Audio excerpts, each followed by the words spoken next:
Now let's take a look at the different types of Vellum constraint. As you know that Vellum constraints are the primary driver of the Vellum simulation. Vellum constraints define the simulation behavior. Let's take a look at some of the different types of Vellum constraints that are available for us to use. And I'm going to just copy all of the network that we have just built. First, I'm going to just reorganize all of these nodes, and I'm going to put the remesh node in here. And I think we do not need the vellum cloth. Let's remove this, and I'm going to select all of these nodes. Let's not select this point deform. I'm going to just select these vellum solver. Let's select and draw them onto the side to duplicate. Let's select all of these three nodes. Maybe let's first, I'm going to arrange this like so, and then select all of them. Let's go into the layout and align those nodes vertically.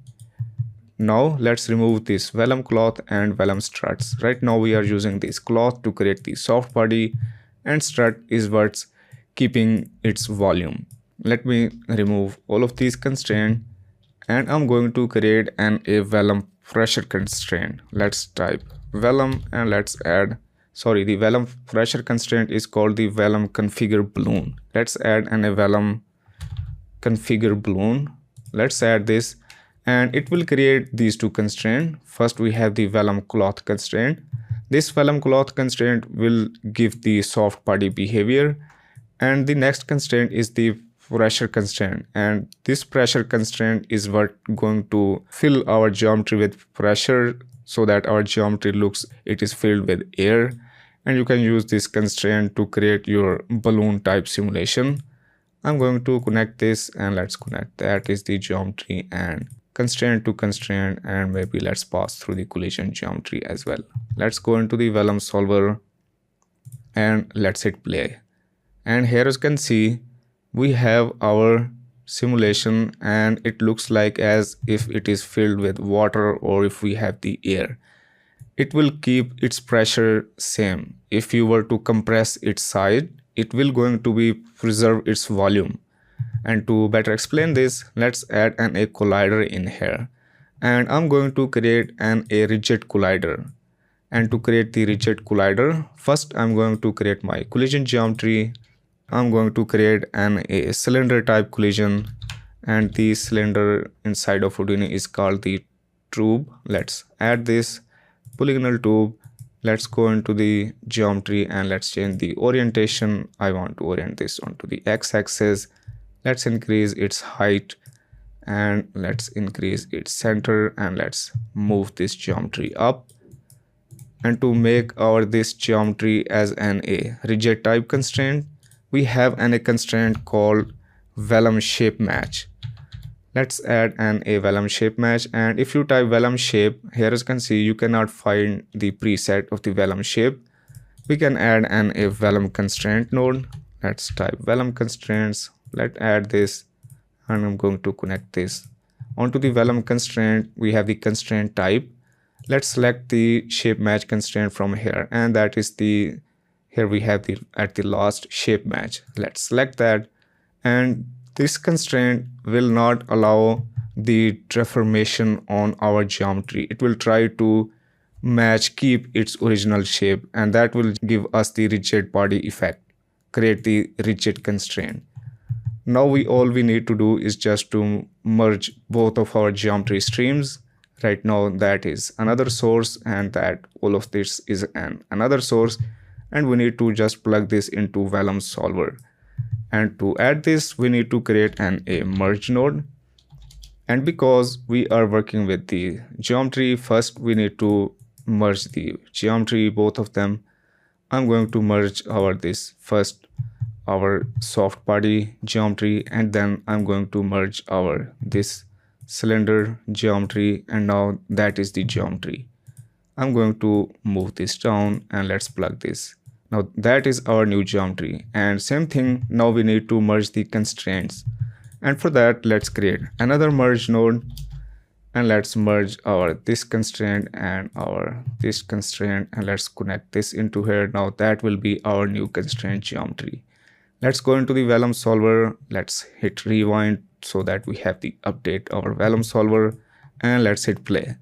And here you can see our this is falling, this cylinder is falling, and here you will see that our this geometry will going to preserve its volume. It's not going to lose its volume, and it will create an effect as if we have our this geometry filled with water or air, and we can actually animate its parameter.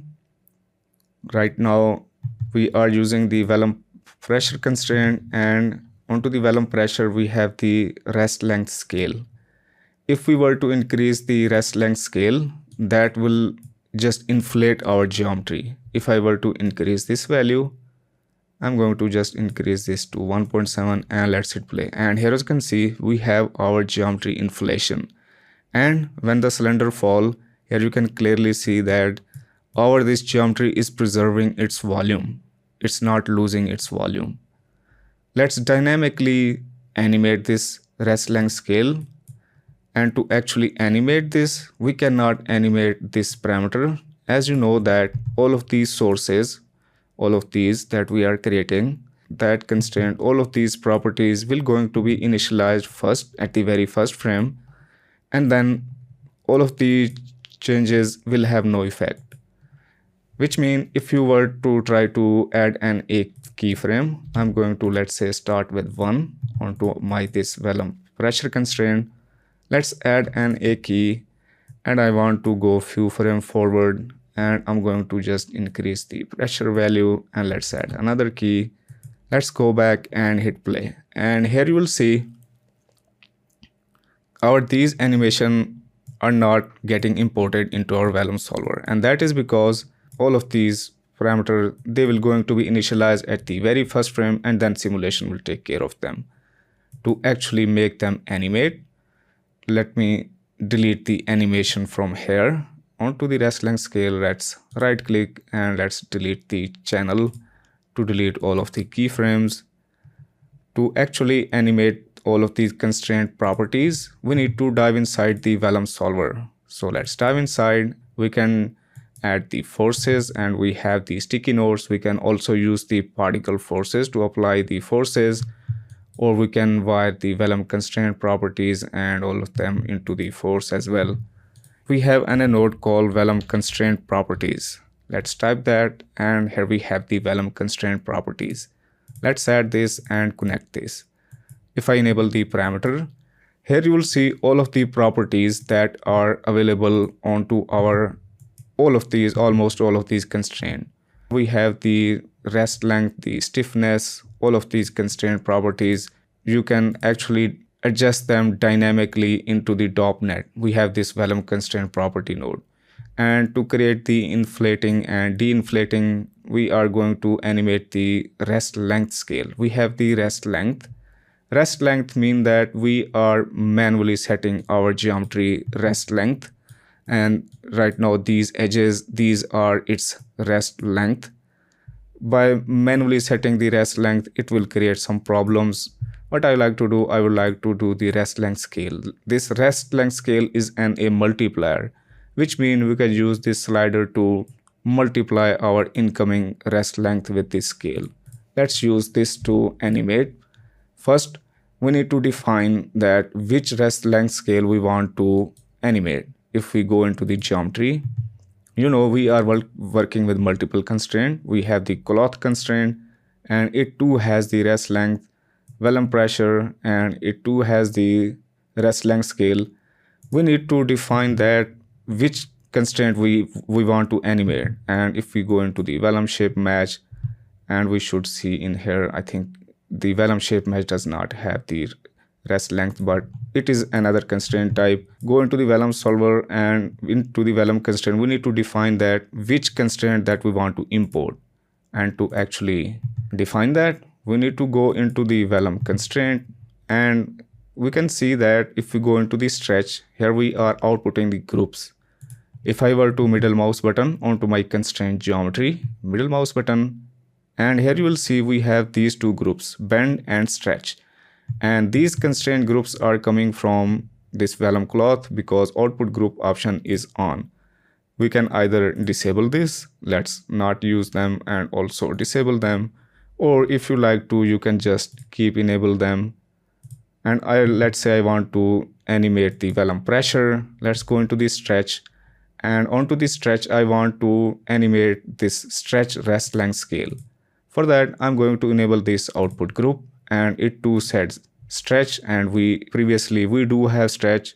We need to set a unique name. I'm going to call this one maybe a pressure.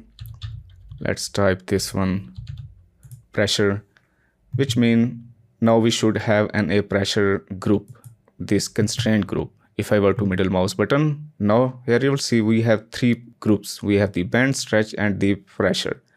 Let's import this group to animate this rest length scale. Let's dive inside the Vellum solver. Onto the Vellum constraint properties, let's enable the group option. Right now it is disabled. Let's enable this. Let's define the group. I'm going to set the pressure group, which means that now all of the changes will going to be applied only onto this group, which is fun, which is exactly what we want. Now we can animate this parameter, and it will be going to be updated every frame. If I were to hit play, let me zoom out and hit play, and if I were to interactively adjust, here as you can see, I can interactively inflate my soft body, or I can lower this value down, and that way I can just remove out the air to create a de-inflation. And here as you can see, now all of the changes will going to be imported, and that's how you can create your balloon inflation and de-inflation effect. That is a very good constraint, this vellum pressure, to create this sort of pressure type constraint. Let's take a look at another constraint that is also used for creating the soft body. I'm going to just select all of these nodes and let's duplicate them onto this side. And for this one, right now we are using these merge node to actually merge our geometry and the constraints together to actually better organize all of these merging operation. We have a node called Vellum pack. Let's type Vellum and in here pack. Let's add this. What it will do, it will going to pack both of our geometry, the geometry as well as the constraint geometry, and now we are working with only one single output. Let's merge pack both of them. I'm going to just delete merge for now, and let's also pack this geometry stream. But for this one, I'm not going to use the pressure constraint, but we are going to add the Vellum tetrahedral soft body. If you type Vellum and configure tetrahedral soft body, let's add this. What it will do, it will add these two nodes. First is this track conform, and what it will do, if I were to connect this, and let me arrange this node graph, it will convert our geometry into what called the tetrahedrons. If I were to middle mouse button, and here you can see, now we are working with tetrahedrons. And what are these? These are the geometry that are inside. Before that, onto the remesh, we only have these regular points and primitives, which means that inside of our geometry is hollow. If I were to add a clip node in here, and if I were to clip this, here you can see our geometry is hollow. That's how the polygonal geometry is. It's hollow inside. But this geometry, if I were to add a clip node in here, and here you can see we are filling with our geometry. Now this geometry is no longer hollow. If I were to clip this, here you will see our geometry has been filled with tetrahedrons. And now that will going to preserve our volume pattern. Let me delete this. First we are converting this, and then we have the constraint for that. And if let me make this pane a bit bigger, and here you will see we have the preserve volume option turned on. Let's use this for our simulation, and I'm going to add another Vellum pack node. Let's add Vellum pack. Let's pack the geometry and all of constraint geometry, and now we are working with single output. I can continue adding more sources. For example, I want to create, let's say, another collider. I'm going to add a sphere node in here, polygonal sphere. I can add a vellum shape match. Sorry, vellum shape match is not there. We need to add the vellum constraint. Connect this and let's change this to our shape match constraint. All I need to do is add a vellum pack node. Let's pack both of our geometry and constraint geometry. And now we can add a merge node in here. Let's merge all of our sources, and that way we can stay organized. And to actually use these geometry and the constraint geometry, we also have a node called vellum unpack. Let's add a vellum unpack node, and what that will do, it will use this single input and then give us back our vellum geometry as well as our constraint geometry. Let's connect this, go into the vellum solver, and right now our sphere is located down here. I'm going to go into the sphere. Let's adjust its center and move this up, and also maybe let's play around with its Z offset. Let's hit play. And here you will see we have all of our geometry in the simulation and they are working fine. And here you can see we have this type of geometry that is filled with volume, filled with tetrahedrons, and that will create this soft body that actually preserve its volume, and I can control its rigidity. Let me first not use this constraint or this sphere, or maybe let's use this sphere and let's not use the cylinder. Let's hit play again, and here you will see now we are preserving our volume. And I can go into this vellum constraint. In here I can uncheck this preserve volume, and what that will do, it will just not preserve its volume.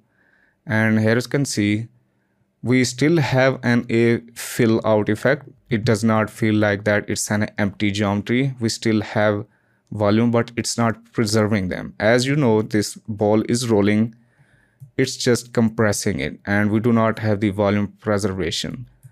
And all of these artifacts, they are coming from because we need to actually increase these substeps. If I go into the vellum solver, we need to increase these substeps and we should get a accurate simulation. It will get slow, but we will get a accurate simulation. And here you will see that we will no longer get these artifacts because we are working with multiple substeps. I'm going to just keep this value to 1 so that we have a interactive viewport. I can go into this constraint. I can enable the stretch stiffness. Right now we are using the very low stretch stiffness, and if you were to increase this, let's increase this to 100,000, and here you will see that our geometry will be a rigid, and here you can clearly see that we have some stiffness back. I can enable the preserve volume option, and that way our geometry will going to preserve its volume. And here as you can see, I can also enable the plasticity. If I go into the stretch, and in here we have the option to enable the plasticity, and what that will do, it will going to keep its deformed shape.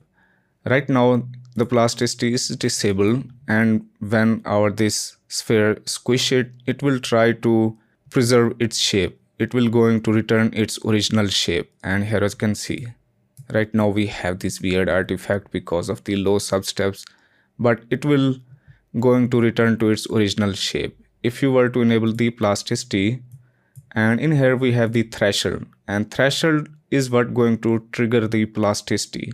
If the deformation or stress is greater than 0.1, plasticity is going to be triggered. And here you will see that we will have a sum of the deformation that will going to be retained, and right now they are not retaining a lot. We need to increase the rate, and I can continue increasing the rate, and that will just increase the plasticity rate. And let's hit play again, and here you will see that this shape is going to retain its deformed shape, and here as you can see this mesh is not going to return to its shape. Now we are keeping the deformation. And down here we have the hardening, and hardening is the parameter that some of the soft geometries after the deformation they get harder, so we have the parameter for that. I can enable the hardness, and that will just simulate the hardness effect that we get with some of the meshes. And here you will see that they will stay hard. And right now we are preserving the volume. Let's disable the preserve volume option and let's view again. And here you can see, because we are not preserving the volume, the sphere hits and it will going to retain its shape. And we might need to increase these substeps because I'm getting this weird artifact. Let's increase the number of substeps. Let's see the result again. Now we should see some of the better result. And right now I'm still getting these dents, which mean that we need to continue increasing this, but you get the idea that it is working.